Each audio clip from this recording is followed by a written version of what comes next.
What we do is actually through our annual reporting process, we already identify our key stakeholder groups. So that's a really good starting point for us as a business.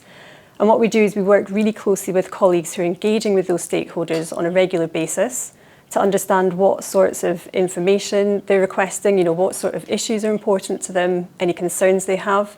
So what you do is you kind of build up quite quickly a picture of, what information they're looking for and what information can you maybe provide them with. Maybe a good example to bring that to life is our investor stakeholder group. So we deal with investors on a regular basis around ESG topics. That could be directly through calls or meetings, roadshows. But what we also do is look at the ESG ratings surveys. So those big questionnaires and surveys that the investors send out. So those can be really instructive in terms of identifying what information our investors are looking for. They actually provide quite a kind of methodical checklist of information to go through.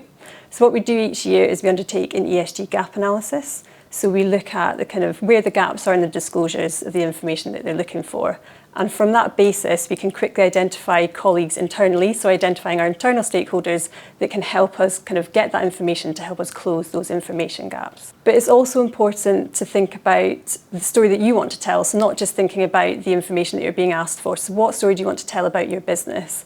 And maybe a good example to bring that to life is our Just Transition strategy. So last year, we looked at developing a set of KPIs that help us measure our performance against that strategy. So our Just Transition strategy is really important to us as a business. So it's basically a set of principles that helps us navigate transitioning out of a high carbon economy and into a low carbon economy. So our stakeholders are really keen to understand, it's great you've got these principles, but how are you measuring progress? So what we did is when we were developing these KPIs, we kind of looked at some of the frameworks, the reporting frameworks, and also the ESG ratings. And most of the KPIs aligned to that, which was great.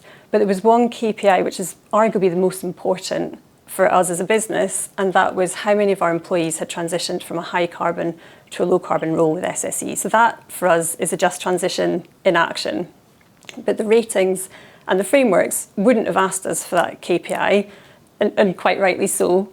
But it's a good example of maybe taking a step back sometimes and not just thinking about the information that's been requested from you, but what information can you provide your stakeholders to really tell your story and to show more meaningfully the progress of your company.